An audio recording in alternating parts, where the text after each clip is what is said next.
Hi guys, welcome back with another blog. I hope you guys are all doing great. And today's topic is very special.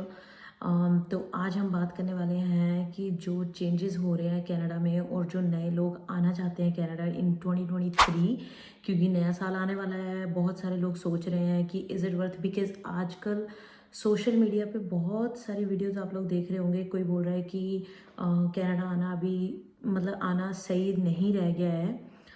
मैं इस video में कुछ ऐसा नहीं बोलूँगी कि ये सही है कि नहीं। मैं आपको सिर्फ चीज़ों के फैक्ट बताऊँगी कि क्या क्या चीज़ें हैं जो कनाडा में बहुत सारी चीज़ें चेंज हुई है।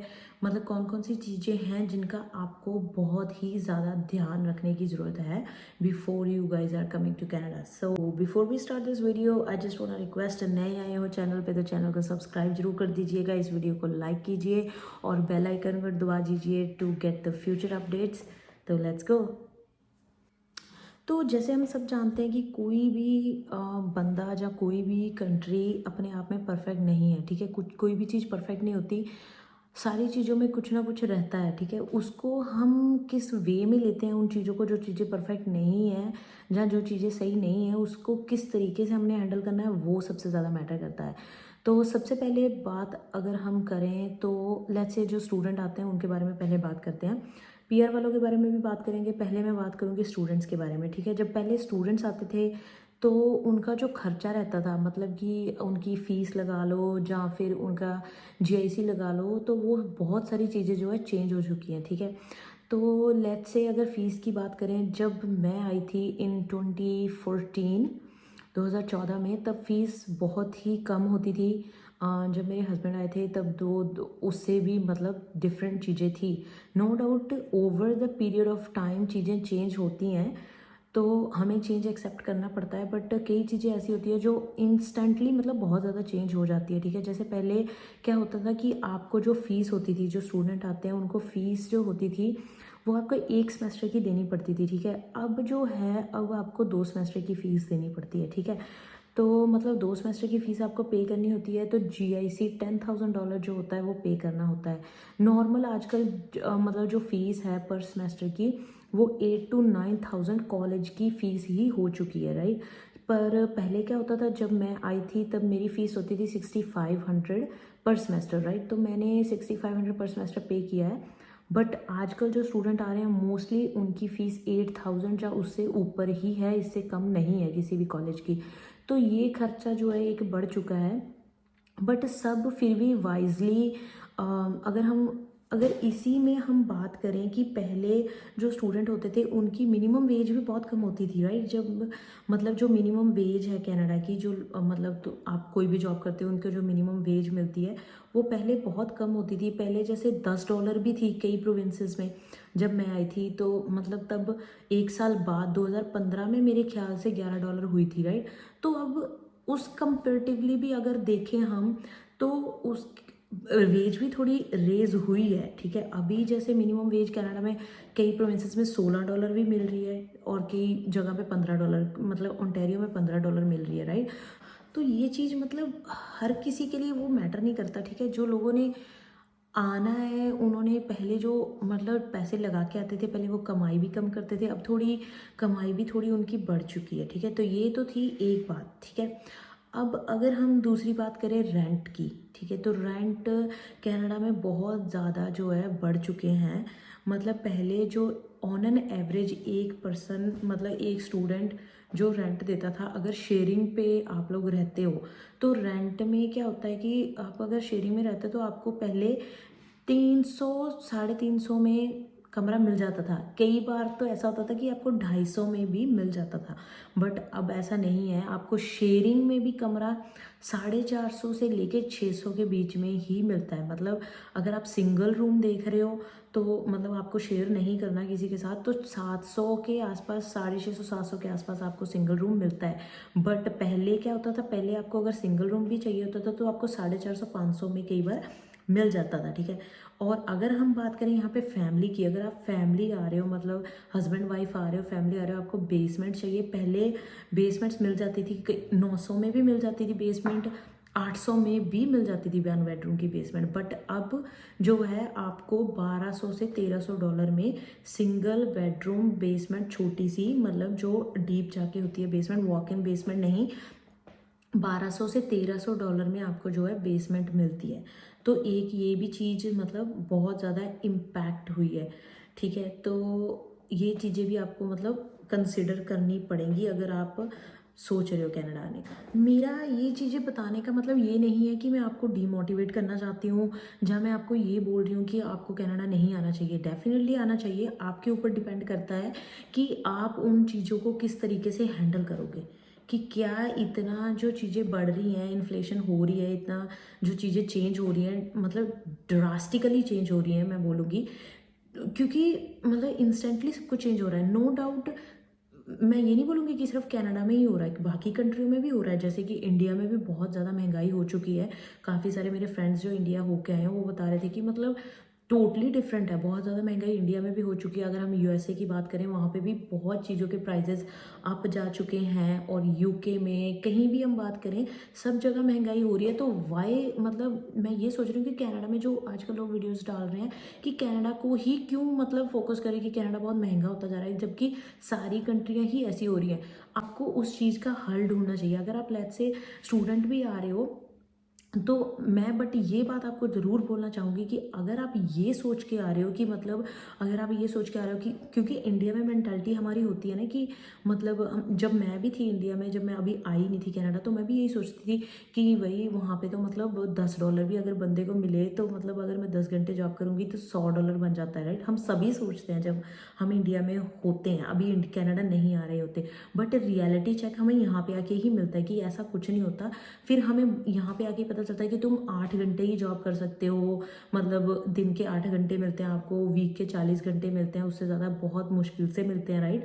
नो डाउट आपको, you have to find more than one job. अगर आप ये सोच के आ रहे हो कि मैं मिनिमम वेज पे भी काम करूँगा, जो कि इस टाइम पे $15 है, अगर आपकी मतलब दिमाग में ये चीज़ें चल रही हैं कि भाई मैं 10 घंटे काम करूँगा, मैं $150 बना लूँगा एक दिन के, तो मल्टीप्लाई करोगे 7 दिन के, तो ऐसा कुछ नहीं होता। ये चीज़ें मैं आपको समझाने की कोशिश कर रही हूँ इस वीडियो में कि आपको, पहली बात तो अगर आप स्टूडेंट आ रहे हो, ठीक है, स्टूडेंट को सिर्फ, अब तो मेरे ख्याल से स्टूडेंट फुल टाइम काम कर सकते हैं, जो वो भी हर कोई, हर स्टूडेंट नहीं कर सकता, उसकी रिक्वायरमेंट ऑनलाइन है, वही चेक कर सकते हो आप कि मतलब कौन कर सकता है। बट जो नॉर्मल स्टूडेंट होते हैं वो 20 आवर्स ही काम कर सकते हैं, तो वो आपको चीज़ देखनी पड़ेगी। अगर आप 20 आवर्स के अकॉर्डिंगली लेके चलते हो, तो आप मतलब 20 घंटे, 15 $15 पे अगर आप काम कर रहे हो, तो 20 मल्टीप्लाई बाय 15, तो सॉरी 20 मल्टीप्लाई बाय 15, $300, ठीक है।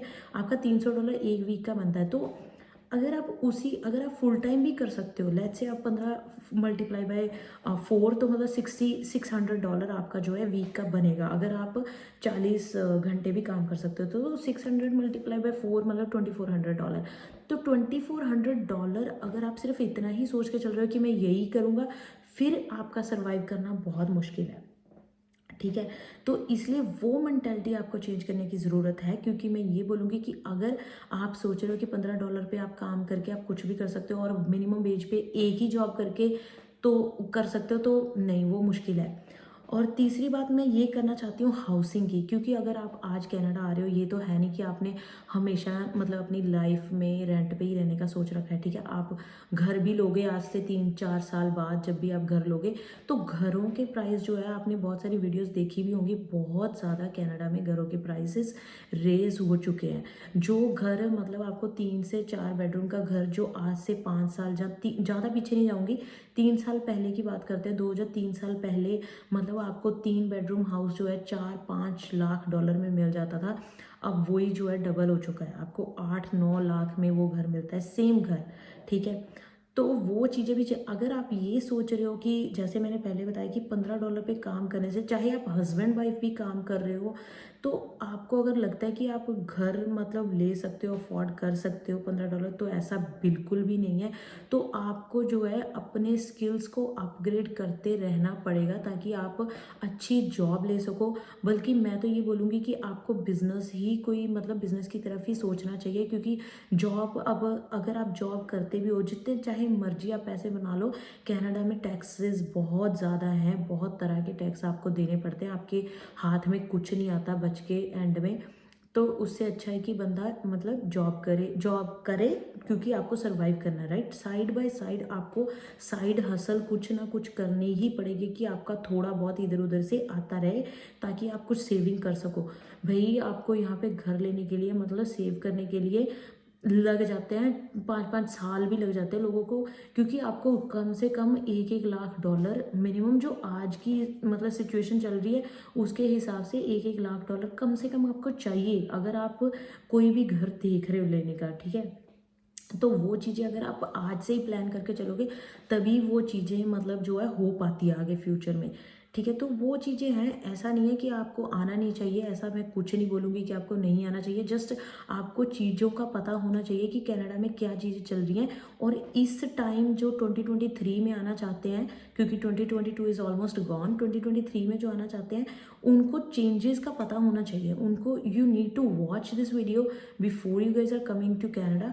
तो आप पूरी वीडियो इसको प्लीज़ थॉरली देखिएगा, ठीक है। तो चौथी बहुत ही इम्पॉर्टेंट बात जो मैं करना चाहती हूँ वो है ग्रॉसरी, क्योंकि हर बंदे की नेसेसिटी है, उसको आप एलिमिनेट नहीं कर सकते, उसमें आप कोई भी आप कटिंग नहीं कर सकते, क्योंकि ग्रॉसरी आपको चाहिए ही चाहिए, ठीक है। लाइफ में आपको जीने के लिए ग्रॉसरी, आटा रोटी चावल सब्जी वो सब कुछ तो आपको चाहिए चाहिए।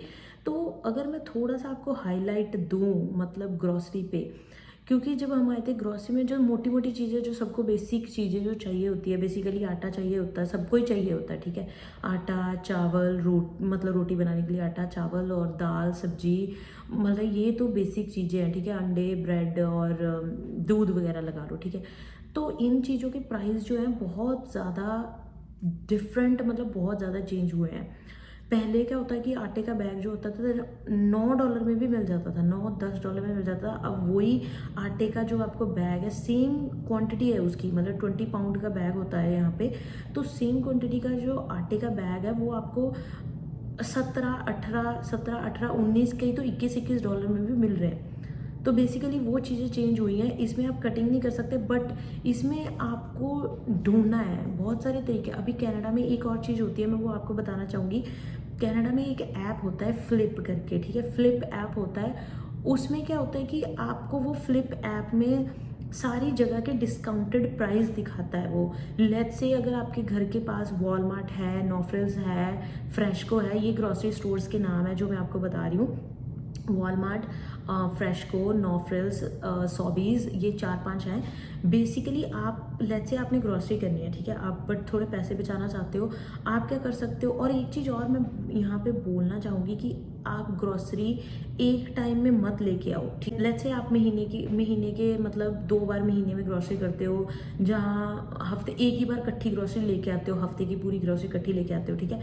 वो चीज़ ठीक है, बंदे का एक ही बार में काम खत्म हो जाता है, but in case if you want to save money, और ये स्टूडेंट्स के लिए भी अच्छा रहता है क्योंकि आपके पास गाड़ी नहीं होती, तो आपको मतलब गाड़ी स्टार्टिंग में नहीं होती जिसके पास, तो बस में लाना भी इजी रहता है। कि आप क्या कर सकते हो कि जो मैं आपको ऐप के बारे में बता रही हूँ उसमें आपको सब डिस्काउंटेड प्राइस बता रखे होते हैं। मतलब लेट्स से 4 स्टोर है, चारों स्टोरों में लेट्स से आटा कितने का लगा है, सॉबीज़ में $15 का लगा है, वही आटा आपको वॉलमार्ट में $12 में मिल रहा है, वही आटा आपको मतलब क्या है फ्रेशको है वहाँ पे $10 का मिल रहा है। मतलब आपको तीनों चीज़ों का प्राइस उस ऐप में दिख जाएगा कि इस स्टोर पे डिस्काउंट लगा है, इस स्टोर पे डिस्काउंट लगा है, तो आप वहाँ से जाके एक चीज़ लेके आ सकते हो, ठीक है। 2 चीज़ें और देख लो कि वहाँ पे कौन सी सस्ती लगी है, 3 चीज़ें और देख लो कोई और चीज़ आपको कहीं और से सस्ती मिल रही है।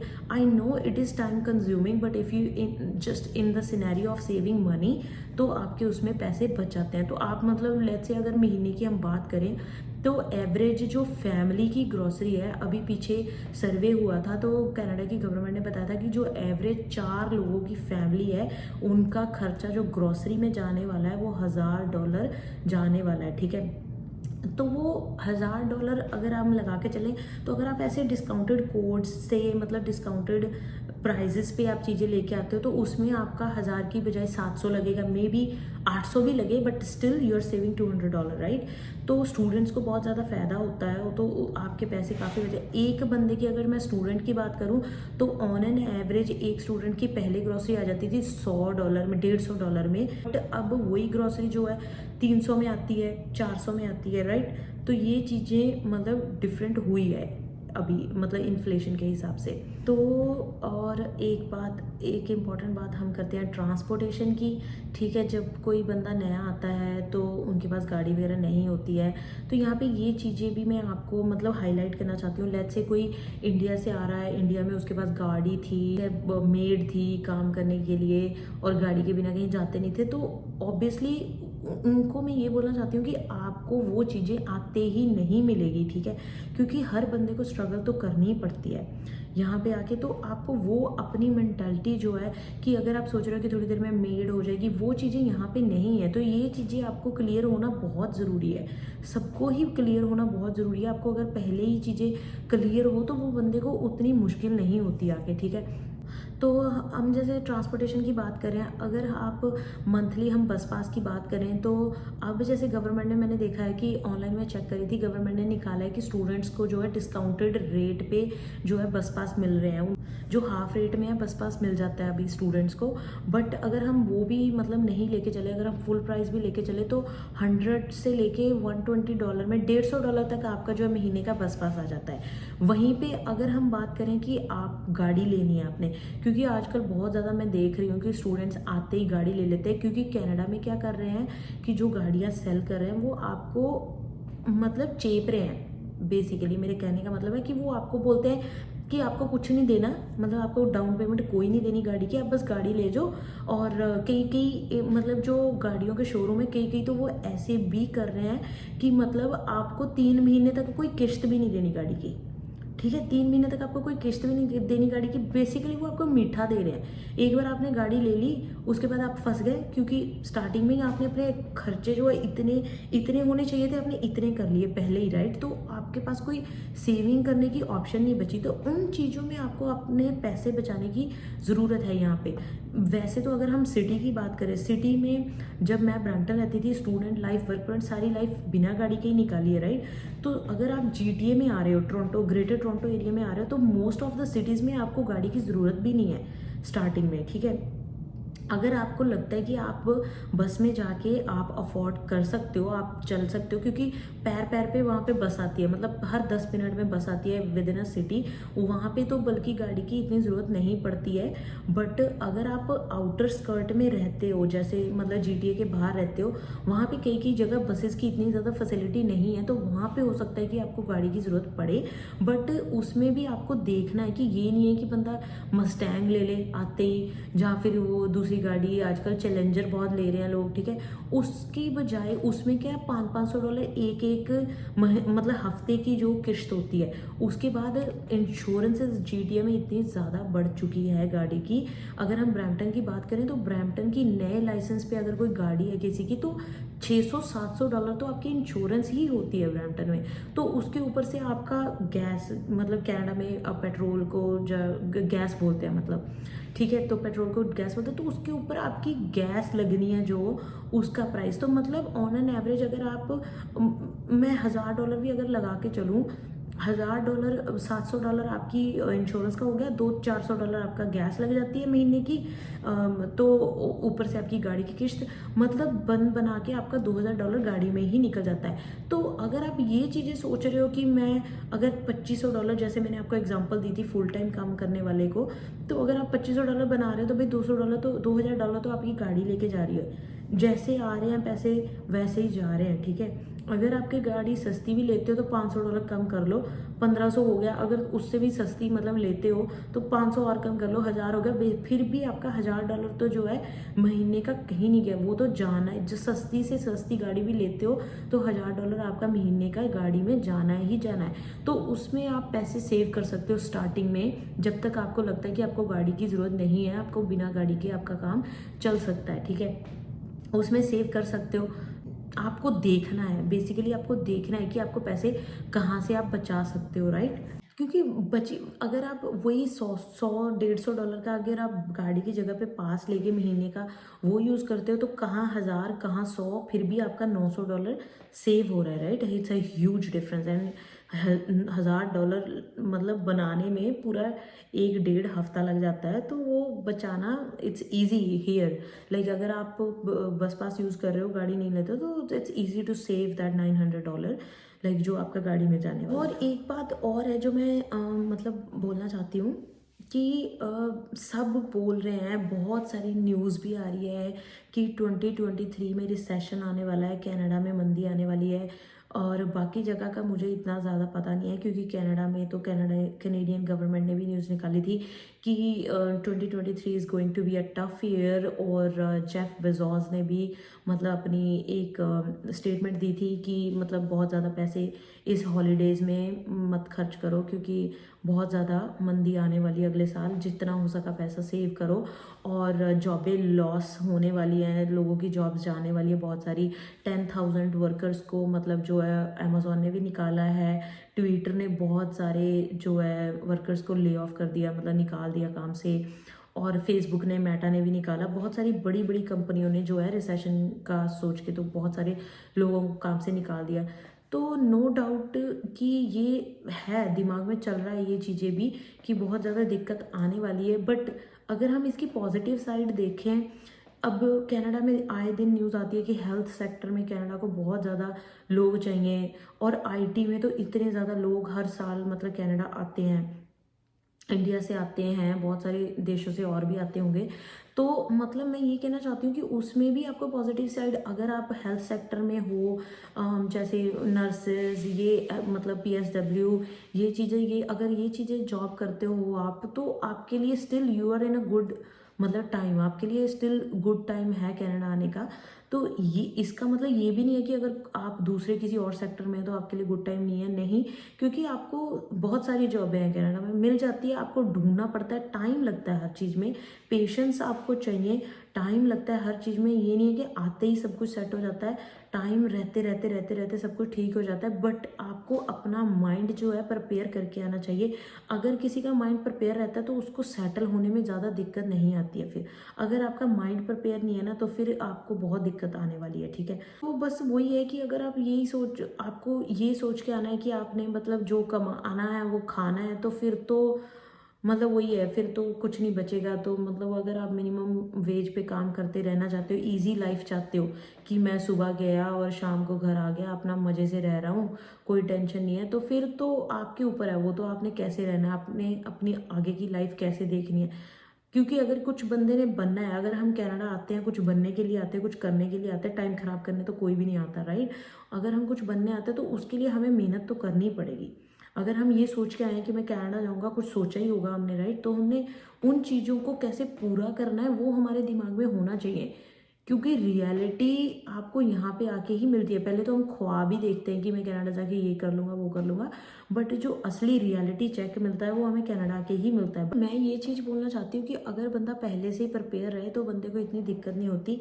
तो आई थिंक आपको अपने सारे क्वेश्चंस के आंसर मिल चुके होंगे। I think I try to cover each and everything कि क्या क्या चेंजेस हुए हैं कनाडा में। थोड़ा सा क्राइम रेट जो मुझे लग रहा है कि कनाडा में बढ़ चुका है बहुत, काफ़ी हद तक, मतलब एकदम से ही इंक्रीज़ हो चुका है। ये एक नेगेटिव पॉइंट है मतलब जो अभी चल रहा है राइट नाउ। बट स्टिल आपके ऊपर ही डिपेंड करता है कि आप कैसे रहते हो, कैसे बचना है चीज़ों से, कैसे अपना जो आपका फोकस है उससे डाइवर्ट नहीं होना है। आपने जो आप करने आए थे कनाडा उसको अचीव करना है, वो करना है, ठीक है। तो चलिए guys, I think I have covered pretty much each and everything. अगर आपको कोई भी क्वेश्चन हो तो आप मुझे कमेंट करके पूछ सकते हो। ऐसा कुछ नहीं है कि आपको नहीं आना चाहिए या आपको आना चाहिए। I am no one to decide कि आपको क्या करना चाहिए। मैंने अपनी तरफ से कोशिश ये करी है कि मैं आपको जो हो रही हैं, जो पहले थी चीज़ों के डिफरेंस मैंने बताने की कोशिश करी है। अब डिसीजन इट्स योर्स, ऑलवेज आपका डिसीजन है कि आपको क्या करना है, क्या आपके लिए सही है। जिसके मतलब मैं I am not in your shoes right, तो मैं आपको वो चीज़ फील नहीं कर सकती। मुझे नहीं पता आपकी सिचुएशन क्या है क्या नहीं है। आपको मैं यहाँ की चीज़ें बताकर आपको अवेयर कर सकती हूँ कि ये चीज़ें कनाडा में हो सकती हैं, जो मैंने करने की कोशिश की है इस वीडियो में। तो अगर आपको इस वीडियो में कुछ भी अच्छा लगा तो प्लीज़ इस वीडियो को लाइक कीजिए, शेयर कीजिए, और नए आए हो चैनल पे तो सब्सक्राइब कर दीजिए। Thank you so much guys, I will see you in the next video.